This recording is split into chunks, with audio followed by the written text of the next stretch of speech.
Some investors are now wondering if the economy will be strong enough for the Federal Reserve to raise interest rates 2 more times this year, which is what is widely expected. Joining me right now is former Federal Reserve Chairman and author of The Courage to Act, Dr. Ben Bernanke. Good to see you, sir. Thank you so much for joining us, Dr. Bernanke. Hi, Maria. Glad to be here. Well, you know, there is this expectation that the Federal Reserve will continue raising interest rates.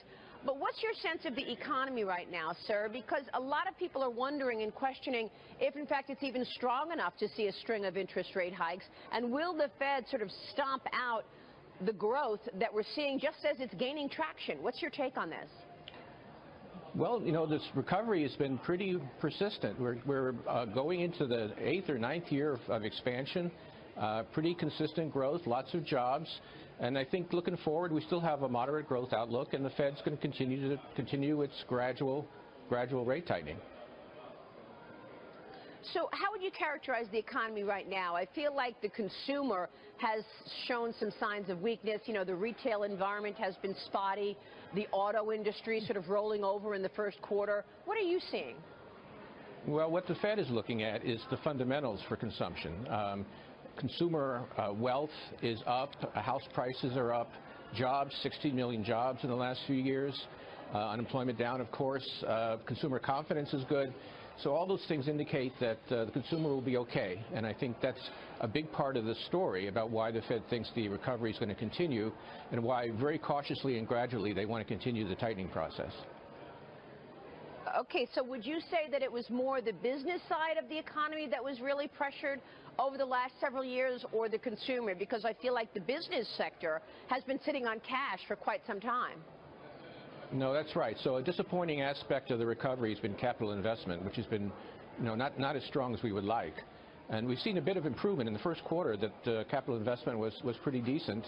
And to the extent that businesses are more optimistic about upcoming policy changes, maybe we'll see some improvement there as well. But that we do need some more strength from business investment to make this a really sustainable recovery. That's certainly true. Yeah, which is why I want to get into really fiscal policy with you as well as monetary policy, Dr. Bernanke, because a lot of people are wondering if, in fact, that's going to be, you know, the catalyst that gets business moving again. But let me ask you about something that one of your predecessors used to speak about a lot, and that is the wealth effect. Dr. Greenspan, of course, would look at the stock market to get an indication of what would happen in terms of the broader economy, that so-called wealth effect. Do you think that the markets right now are showing some nervousness, and is that going to be a derailment? Well, they are showing some nervousness, and I think, and I wrote in my book that I think the markets kind of overdid the Trump trade a little bit after the election. I thought then, I think now, that the politics is going to be much tougher than it looks, and the fiscal policy changes, tax cuts and the like, are probably going to be slower, more delayed, smaller than was initially thought, and markets, you know, are adjusting to that, and they've already begun to adjust to that. But again, I don't think that you need a big fiscal package to keep the economy moving forward. There's a lot of progress being made, and I don't think we need a big tax cut right now.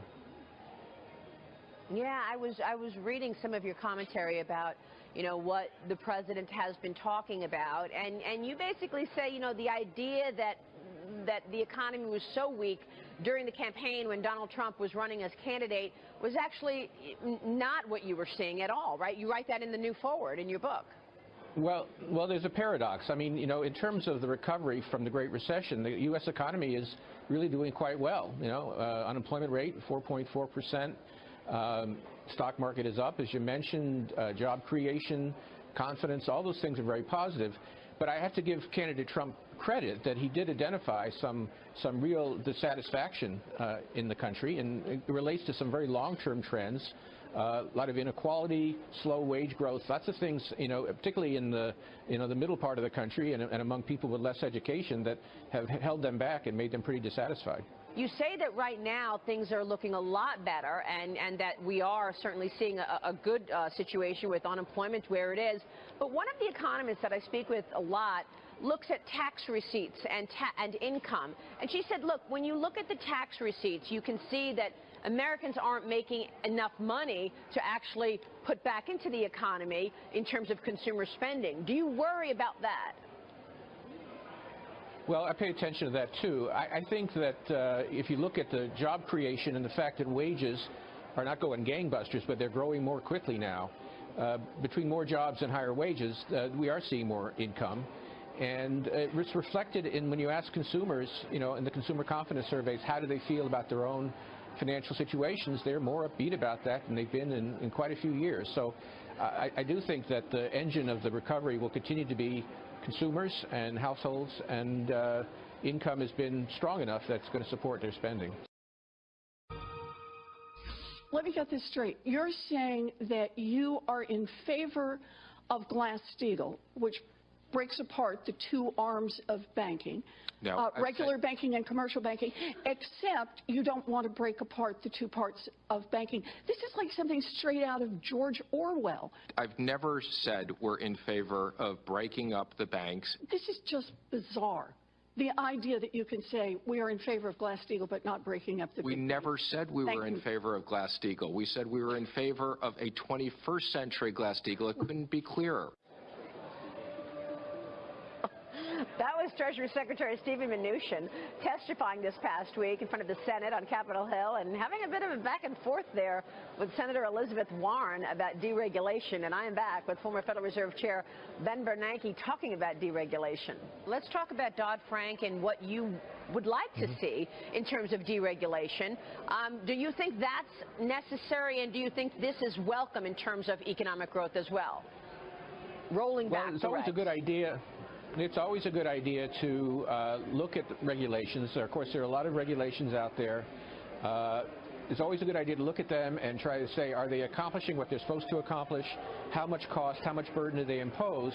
Can we make them smarter? Can we repeal those regulations that are not carrying their weight, that have costs that are bigger than benefits? You know, that being said, you know, I think that it's very important that we not forget what a bad experience the financial crisis was and how much damage it did to our economy. And so a lot of things in Dodd-Frank have the purpose of making sure we don't have another situation like that. And I would think it's very, very important that as we try to reduce the regulatory burden, particularly on smaller and medium-sized institutions, which obviously did not contribute to the crisis nearly so much, that we not lose sight of the fact that we want to make sure that we don't have another financial crisis of the kind that we had just only now about 9 years ago. Yeah. One of the issues bankers say is the fact that Dodd-Frank, some of the rulemaking, forced them to hold so much capital. And as a result, they stopped lending the way that they were lending. Do you see that happening, and do you see that loosening up? No, I don't see that. First of all, capital is really the best way to make banks safe. If they have enough capital, first of all, they can absorb losses without failing or coming close to failing.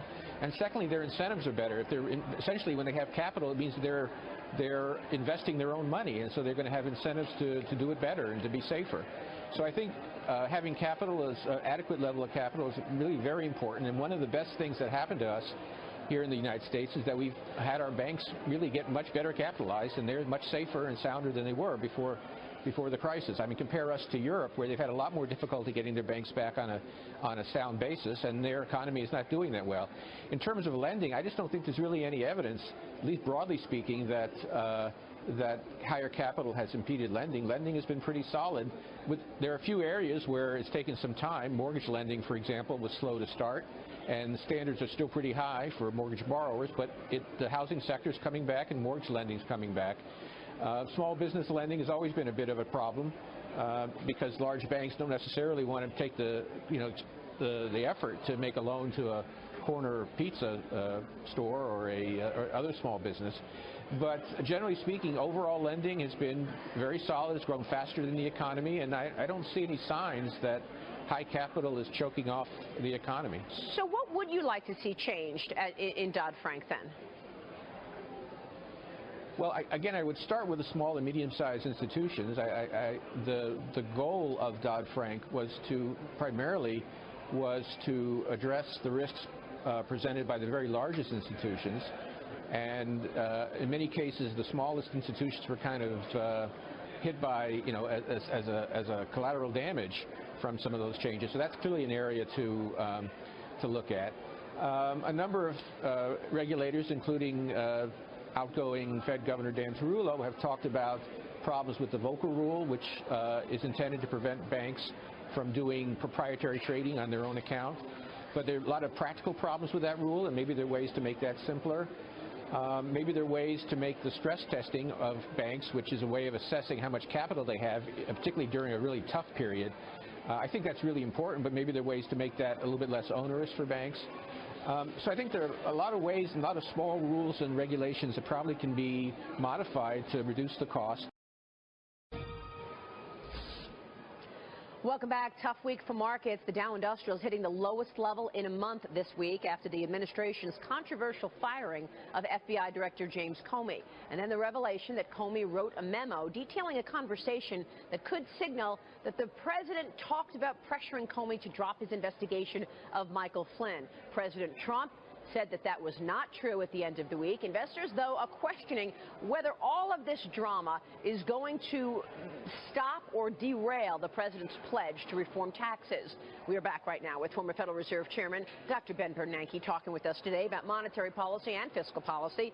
Dr. Bernanke, what's your take on fiscal policy? What would you like to see, and what do you think about the president's proposal so far? He's talking about a 15% corporate tax rate. I doubt that's going to happen because we know that the House has a much higher corporate tax rate. He's talking about a 15% business tax rate and, of course, much lower taxes for most Americans. What's your take on that? Well, we're at a point in the business cycle where we're pretty close to full employment, so we don't need extra spending. We don't need to give higher income to consumers to stimulate spending for that side of the economy. What we need is fiscal reforms that are increase the supply side of the economy, allow us to grow faster in a sustainable way. And I think probably of the various fiscal proposals, the two that have the most potential for supply side growth, one would be tax reform on the corporate side, make that more efficient, try to promote more capital investment. And the second would be smart infrastructure investment to make us more productive. And we all lose a lot of time on busy roads and inadequate bridges, and good infrastructure can make us more productive over the long term. Do you worry about the debt with all of that? I mean, we're talking about an infrastructure plan that could cost $1 trillion. Obviously, cutting taxes is also going to cost in the trillions. What about the debt and the deficits? What's your take on the $20 trillion in debt and the impact of all of that? Well, that's the reason why I don't think we can do all this. I think we have to prioritize. And I think, again, the higher priority would be to reform the corporate tax code, make it more efficient. That could be done with moderate increase in deficit. Infrastructure spending, if it's good, can at least partially pay for itself in that if you do good maintenance today, you don't have to do that maintenance tomorrow. If you make the economy more productive, that increases your tax revenues to some extent. So, again, I think that if you prioritize, you can have the most effect on the economy without blowing up the deficit too much. In terms of tax reform, do you think that that will dictate corporate behavior? In other words, if you see a repatriation tax all the way down to 8 or 10%, which is what the president is talking about, he says there's $5 trillion overseas. Now, we've been talking about $2.5, $3 trillion. He says it's $5 trillion. And he said that if he can put in a repatriation tax of 8 or 10 or 12%, companies will bring that money home. Do you agree with that? Well, they'll bring some of it home, and we've seen this before. We had a similar situation under the Bush administration. So there will be a one-time windfall of some hundreds of billions of dollars, which is good because it'll help maybe smooth the way for example, for corporate tax reform. But it's a one-time thing. It's not a permanent source of revenue, so you don't want to overstate that. But there is a one-time benefit there that can be gotten by the repatriation.